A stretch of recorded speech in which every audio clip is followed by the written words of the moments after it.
now people are looking for proof of person imperfection, meaning whether that's a misspelled word, whether that is your photo is off just a little bit.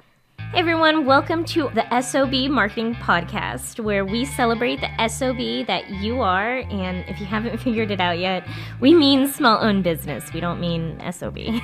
Listen, we know that as a small business owner, you are working hard on the daily to keep your business fully operational while trying to promote it.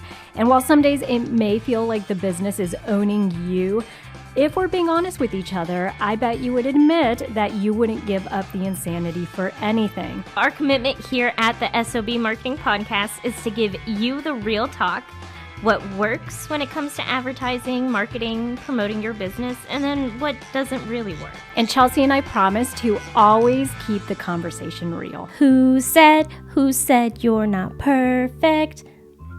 Did you improvise this song? What is that? You know, I don't actually know. I know that's a song. I don't remember who sings it. I don't remember the rest of the words. Are you certain those are the lyrics? No. Hey, everybody. Welcome back to the S.O.B Marketing Podcast. Chelsea, why are we singing an impromptu, probably not original Chelsea song about perfectionism? Oh, it's because we're talking today about perfectionism and marketing and why it's probably killing your marketing. Yes, such a good topic because I want to alleviate your stress, small business owner. Is it Selena Gomez? Oh, I don't know any of her songs. I don't know. It's either Selena Gomez, Hannah Montana, or Demi Lovato. I don't know which one. I'm going to lose my 2000s card. I mean, for sure. If it was Alice in Chains or System of a Down, I could probably name the song, but you lost me at Selena Gomez. Okay. All right. So sorry. The topic at hand today is how perfectionism affects your marketing or your lack thereof, right? Yeah. And so part of the reason we want to bring this conversation to the forefront is because we are not blinded by the fact that there is intense pressure for you to show up on all the platforms, right? Yeah. And if you've taken a stroll through your Instagram this week, I guarantee you that as a small business owner, you have probably landed on anywhere from 5 to 10 reels of content creators telling you how to run your business, how to show up and create more content, the fact that you need to post every single day in order to grow your following and all this. And there's a lot of messaging out there.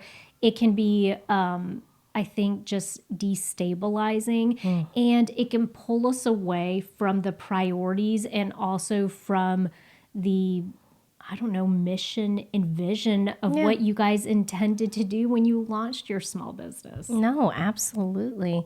So today, Vivian, what we're going to talk about is what do we mean by perfectionism in marketing, how it can hurt your marketing and in turn hurt your small business. And then we're going to talk about the difference between perfectionism and creating good quality content and marketing. Because yes, today we're talking about how perfectionism is the devil. No, how perfectionism. I felt like I was just taken back to the witch trials in Salem or something. Didn't you live through Satanic Panic? Why didn't you go with that? I did live through Satanic because I was so far removed from all of that. I didn't even know what was going on, to be honest. I find that Hector plays D&D. Yeah. That was the key problem. There were other, Well, yes, there were other problems. You know what? Okay. What I was saying is we're going to explain the difference between perfectionism and creating good quality content because, no, you don't have to be perfect. You still need to create something that's good, though. Right. We're not suggesting that you just literally roll out of bed, start creating videos in your PJs and somehow expect that to translate to sales. I mean, it could. No, Vivian, let me go ahead and do my marketing hot take because this kind of, okay. Pew, pew, pew, pew, pew. Marketing hot take. Big brands are leaning into weird marketing And I haven't decided if I'm pro or con yet. Okay. This stems from, y'all go check out Brita, the water filter. Check out their social media.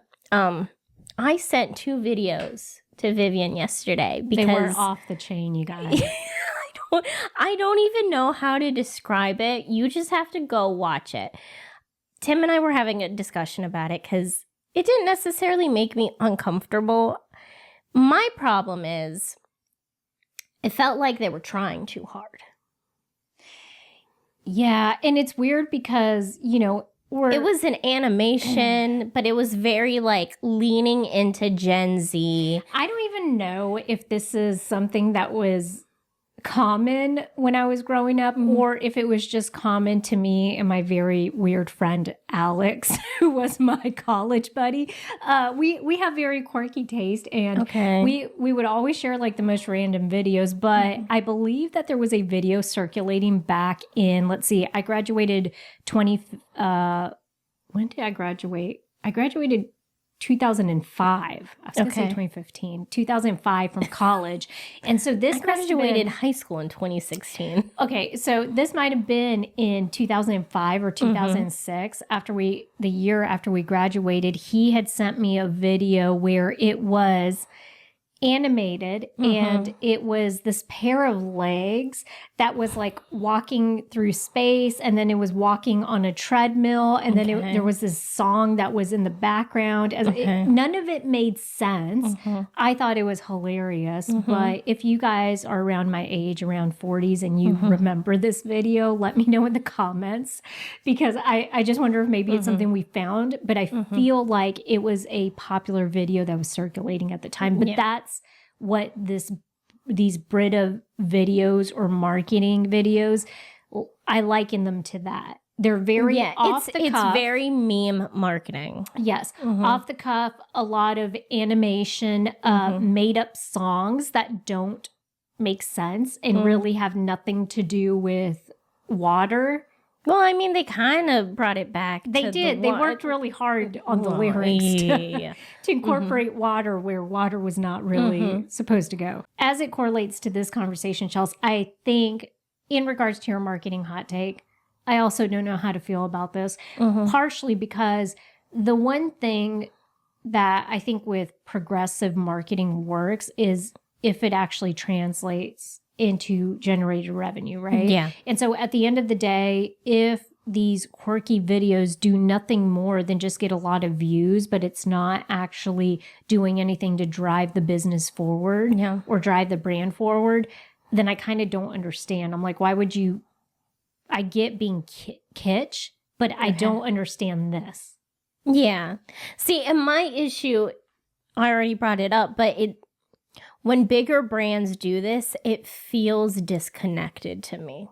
Yeah. It feels like you're pandering, which, I mean, that's what businesses do. They want you to buy their product. I get that. I feel like it would work. I would not be so turned off by it if it was a small business.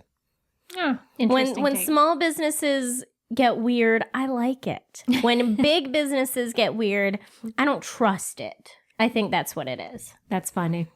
Yeah. All right. So where do you want to start our conversation about perfectionism in marketing as it relates to small businesses? Well, let's talk about what that means. We keep saying perfectionism in marketing, but what are we actually talking about? Vivian, perfectionism in marketing, think of it this way.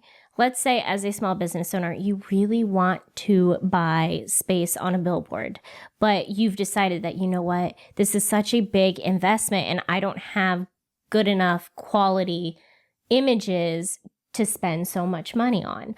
Or for example, let's say you're creating content, but then you never end up posting it because it's never good enough. Maybe you think you look weird. Maybe you think that you stumbled on your words a little. It's the small things that you're nitpicking because you want it to be perfect. Or you don't send out email marketing because you think your verbiage or the design of the email is not good enough. Notice how all of these things that are not good enough have stopped you from doing the marketing. Right, from going out there promoting your business or finding new ways to connect with potential customers, or raising general brand awareness, right, about your business. This is all very interesting because as you were walking through each one of those examples, the one thing I kept thinking too is I think this can also show up in very different ways where because you want it to be perfect, you feel like your budget is not big enough to actually pull the resources in that in your mind you think you have to have.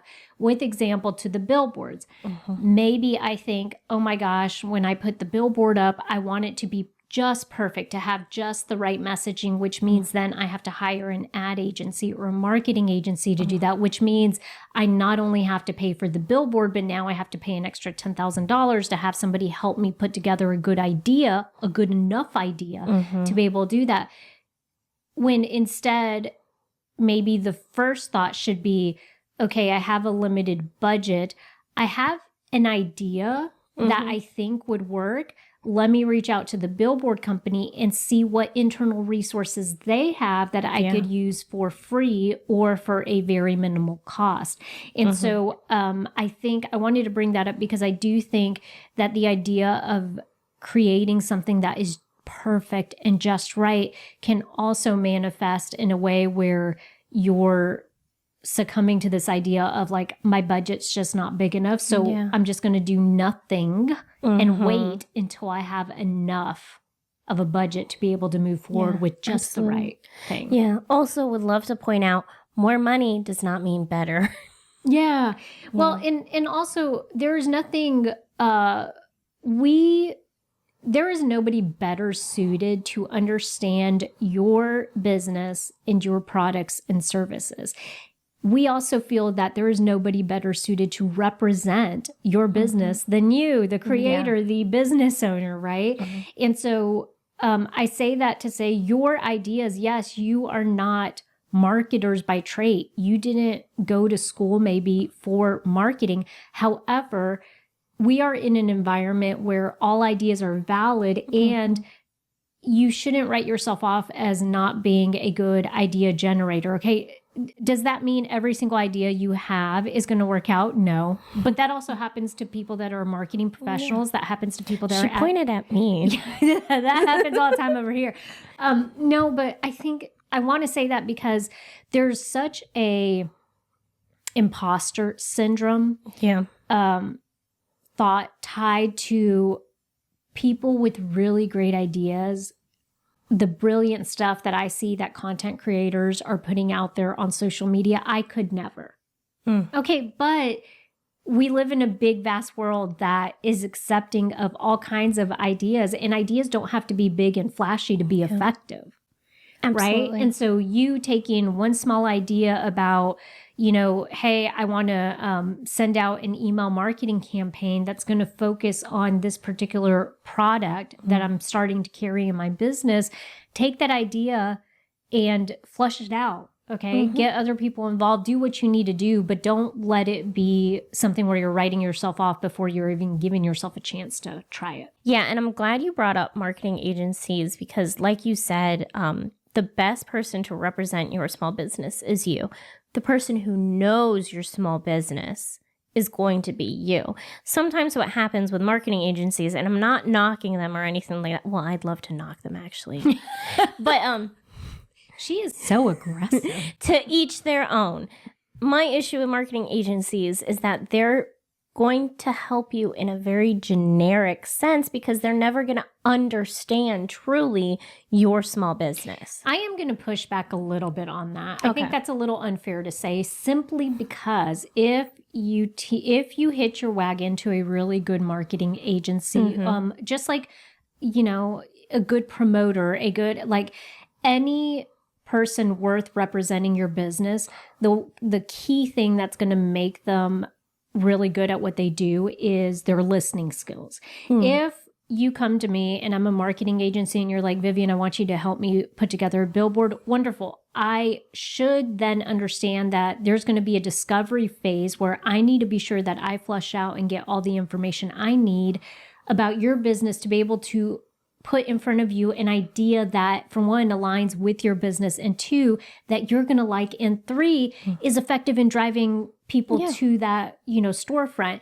And so listening, and being able to put a good idea together, those are key components. So I don't want to just say marketing agencies are going to do that, in a general way, because I feel like good marketing agencies really do represent their clients well, and they go above and beyond to understand what their target audience is needing to pull them in. Okay. That's fair. Vivian, do you want to go ahead? I think we've explained what we mean by perfectionism in marketing. Let's do a deep dive into how specifically it's hurting your marketing. And we've already mentioned paralysis. Yes. Okay, so paralysis to the point where it's almost like you can't make a decision. Yeah, you can't make a decision. You can't complete the campaign because it's not perfect, or because you're so worried about making a mistake that you stop whatever you're doing. Or, the other part with paralysis, I think that's a big driver is, I think you're assuming you know what the end result is going to be. So maybe what you're doing is like, you finish editing a reel that's you pitching your community or something like that. And then you look at it and you're like, this is stupid. I'm going to get like 2 views on this. Yeah. No one's going to like engage with it. Like, why am I even going to post? And so that also leads to paralysis, because then it just sits there in your edited drafts and you're like, I already know what's going to happen, so I'm just not going to do it. Yeah, that's a great example of paralysis too, yeah. And what we always tell you guys, go listen to any of our, 150 plus episodes now. We always try to remind you that experimentation is part of marketing. Yes. They're not all going to be a home run. And if they are Grand slam. Slam dunk. Slam dunk. A strike? No. No, bowling. Bowling is okay, strike. yes. Yeah. Oh, I'm sorry. Not baseball. Strike. Strike, yeah. Strike and bowling. I'm trying to think of it. What's a goal. tennis? What's tennis? Tennis. Love? Is that? I don't even know. I don't know. Okay. Okay. We ran out. So they're not all going to be, knocking it out of the park and all that. So you are bound to have, just because you're out there trying new things. And that's what we want you to do. We want you to not be afraid of failing. And so don't let that paralyze you. Yes. Don't, go ahead and actually move forward with the idea. That's the only way you're going to know what people are responding to. Yeah. I love that you brought up how important experimenting is in marketing, because here's another thing. If perfectionism is stopping you from doing these things, you're not having learning moments. You're not having teachable moments. If you never make mistakes, you're never going to discover what works and what doesn't. Well, or if you stop before you, if you've never done a marketing campaign and you're like, well, I've never done it, so I'm not going to do it because I'm not going to be able to make it perfect. Okay, maybe that marketing campaign is the thing your small business needs. And I wonder how much of this idea of perfectionism is truly just you comparing yourself to somebody else. Yeah. Okay. Because who defines what's perfect?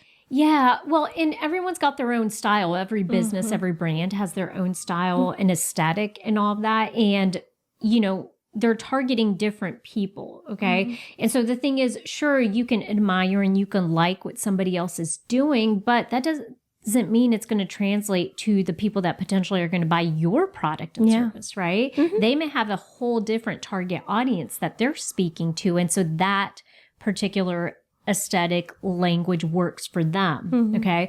But I do wonder if the perfectionism idea does stem, and you guys can ask yourself this week, if you're like, man, this isn't good enough to send out. This isn't good enough to share.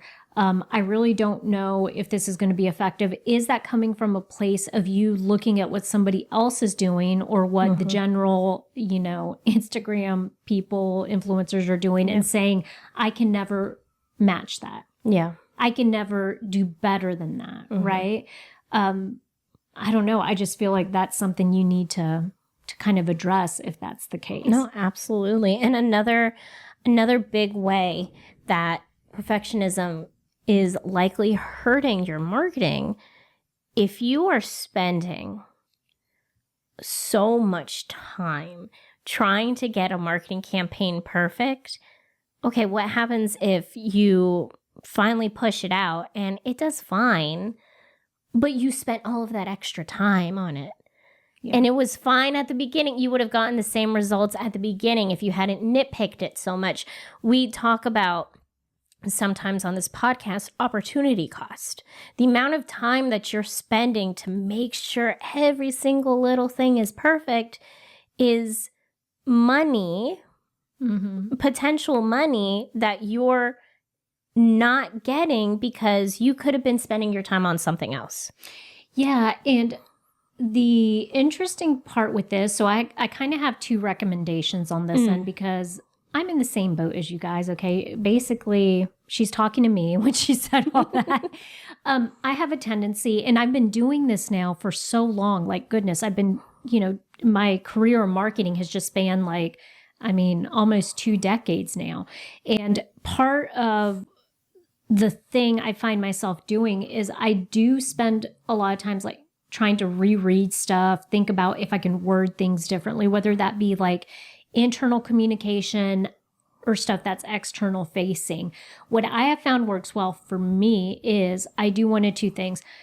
Sometimes if it's a function of I'm just like mulling over something, I will give myself a set amount in time. So let's say I know I have to finish and send something out like, I want to send out a weekly email. Okay. I literally will be like, it's got to be complete by this date and time so that I can schedule. Or I'll put a time parameter around it saying, I am going to spend exactly 1 hour working on this, right? Yeah. And so then it kind of like lights a fire under my butt to be like, okay, you have to try to get it as best as you can within that hour. So there's only so much time you can spend tinkering with a graphic. There's only so much time you can spend mulling over the idea. Like, you kind of have to work faster, but it's like a muscle. The more you do that, the easier that gets. And then the other recommendation I have is simplify. All right. Oh, okay. I do this quite a bit. I will start maybe writing an email and I want to cram it full of all this stuff when really it's 3 separate ideas, okay? And so I think back and I'm like, okay, is this, once I find that I'm spending so much time on it, I'm like, wait a second, is that because I'm trying to make this one big idea and share one, like, am I trying to connect things that really I can separate into much simpler ideas, right? Yes. And then that way I can just create it a lot quicker. You're trying to do too much all at once. Yes. Yes. And so I think if you're finding that it's taking you a little longer, if there's one project, whether that be your email, it could be your website design. Okay. You have to revamp it and you're just spending a lot of time and you feel like you're dragging your feet on it. Is it because you're trying to do too much at once? Is it because you're like, I need to redesign my entire website? Maybe you don't. Maybe you literally just have to go in there and update the verbiage or update the 1 or 2 pages that you have changes to, right? So just look at it that way. Try to see a different angle and see if maybe that's what's happening. This episode of the S.O.B Marketing Podcast is brought to you by the S.O.B community. If you're a small business owner that is neglecting your marketing and you feel like you've wasted money and time on marketing help that didn't deliver, or if you're just craving support from people who actually get what it's like to run and promote a small business, then our membership community is for you. Visit school.com/SOB to sign up today to get instant access and weekly support. That's SKOOL.com/SOB. This next bullet point for how perfectionism is killing your marketing is a really big one. Okay. Especially in today's climate. Lack of authenticity. Oh. When you're trying to make something look perfect, does that mean you're trying to make it look like everything else? And when you do that, like as a small business, your greatest tool, the biggest thing about you is that you are you. You are that one small business. Why are you trying to look like everyone else? Thank you for bringing this up. There was a quote that I saw this week. We talked about this. If you guys are looking for more in-depth marketing discussions, go join our S.O.B community because we have discussions like this. And this is where this kind of stemmed from. We were reading information updates. We want to stay in the know with, like Chelsea said, the current climate of marketing because that changes the way that we show up and the way that you should show up as a small business. There was a whole article that was written about the fact that some of the things, because now there's so much AI generated content out there, it's getting really hard for people. Oh, okay, let me frame it differently. It's getting really easy for people to spot AI generated content because the sentence structure, the photos, everything is more polished and it's just not conversational. And so people, you guys know, you scroll through these platforms, you can kind of tell when someone has used ChatGPT to write a caption because you're like, first, it's got a gajillion emojis in it. Second of all, nobody talks like that. Nobody would structure a sentence like that. And so what they were introducing was this idea that now people are looking for proof of person imperfection, meaning whether that's a misspelled word, whether that is your photo is off just a little bit, right? They're looking for something that kind of says, hey, this is human generated. This isn't AI. And it introduces this whole new idea where the sentence that I think perfectly summed it up in this article, they said, perfection now reads like a counterfeit bill. Okay, so take what Chelsea was saying and pair it up with this sentence. If you are so focused on trying to make everything perfect, maybe that's the thing though that they can't relate to. Yeah. Right? And the more and more that I read about 2026 trends everywhere across the board, even Adam Mazzari said this in a recent podcast episode I watched. Literally, people are looking for ways to connect. They want to feel some type of connection. Okay. They don't want just the ad thrown at them all the time. Yeah. And they also want to feel like, okay, I'm not talking to a computer. I'm not engaging with a post that somebody generated on ChatGPT and really could care less. I want to feel some emotion or some connection or some relevancy or say like, oh, wow, that person probably really understands where I'm at in this, in my life because they're also a mother of two. And I know that because of what she expressed in her caption about, bedtime struggles, about the fact that she's running around for 45 minutes, getting a glass of water, getting snacks, getting everything because a kid wants to avoid going to sleep. Yeah. And Vivian, I do want to point out, we're not telling you to purposely misspell words. Yeah, no. No. But what we're saying is, you have a tone of voice when you write something. People can tell when you've written something or when you show up in a video and you're being honest instead of being rigid and quote unquote perfect. People can see the difference. They can. And I think all of us have been guilty of this as small business owner when we do. And we're all about sharing tools. I mean, the last episode we did, was literally AI tools. Yeah, it was AI tools that you now have available to help expedite some of your, process. The thing is, there's a balance, I feel like. And if everything is telling us, hey, what people are craving nowadays is that connection and that relatability, we want you to hear that as just show up. Show up. And we're not... we're not saying it can't be polished. If you guys are a little more like me, when I start creating YouTube videos, that's one thing my husband always said. He's like, oh my gosh, you just have this, you're very rigid in the way that you show up. It took me a long time to kind of get that out of my system. And to be honest, I still have some of that in me. That's because I also have a background, I think, where I've spent a good bit of time in professional settings that have also required that I bring a level of professionalism, it's going to be hard to get that out of me, right? I just feel like there's a way that I want to show up. And so we're not telling you to not be authentic to who you are. But what we are saying is don't work so hard and don't fret so much over getting every single thing perfect, right? Being relatable is okay. And people actually like that. Yeah. So that's why I'm so aggressive. That's who I am. Okay. Yeah. Chelsea's the opposite. Vivian, I do want to have a little side conversation since we're talking about AI and how everyone's using AI and it's affecting perfectionism and all of that stuff.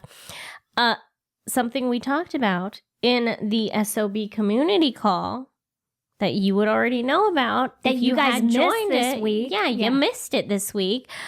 The Supreme Court has recently refused to take on an AI copyright case, which means we are still in this space where all of your AI content cannot be copyrighted.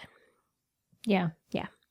So, and the laws are very confusing about it. I have some quotes here. So, according to the Copyright Office, generative AI outputs are copyrightable in part, such as when AI is used as a tool and where a human has been able to determine the expressive elements they contain. However, the Copyright Office also describes how persons or videos, written words, created images that were done completely with AI, you can't copyright that. So really important to remember that if you are using AI completely, none of that content is yours because you can't copyright it. Yeah, and what I'm assuming you're tying this in because what you're probably thinking is that if you've created a character or something using AI and the videos have done really well, you're getting a lot of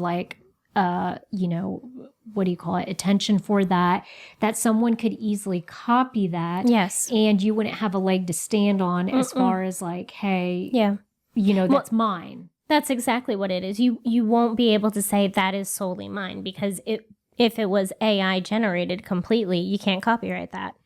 Interesting. And I'm sure, if you guys want to hear more on topics like that in the future, let us know. And we could consider doing an episode on it. But the interesting part about that is correlating it back to perfectionism. If you feel like your own capabilities are not good enough, and so you're relying a lot on these AI generated tools to do all of that heavy lifting for you. Yeah. And then you're literally just turning around and copying and pasting stuff, which we tell you guys not to do. Okay. Yeah. We're not fans of that for lots of reasons, but this could be another reason why, which is basically like, great. For one, maybe your content now looks polished and perfect. However, is it really your content, right? And if it does go somewhere, if you're using it consistently, it becomes your thing. And then you find that someone else is infringing on that and copying you. Well, tough nookie. Yeah. Like, I mean, tough. Like, it's just tough cookies. I don't know. Okay. Yes. And I wanted to bring it up because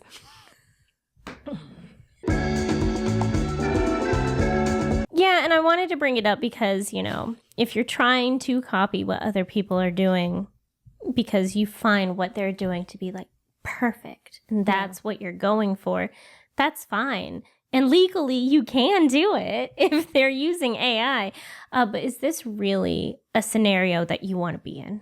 Yeah, it's, for one, it's making your life more difficult. And two, you guys, like, it's not that hard. Like, just show up, it's the intersection of understanding your target audience, people that are potential customers. And if your goal is simply to increase sales, to drive more revenue to your business, then it just means you have to show up and find the people that could or want to buy your product, right? Yeah. And then communicate with them in a style that, that Works is for them. appealing to them. Yes.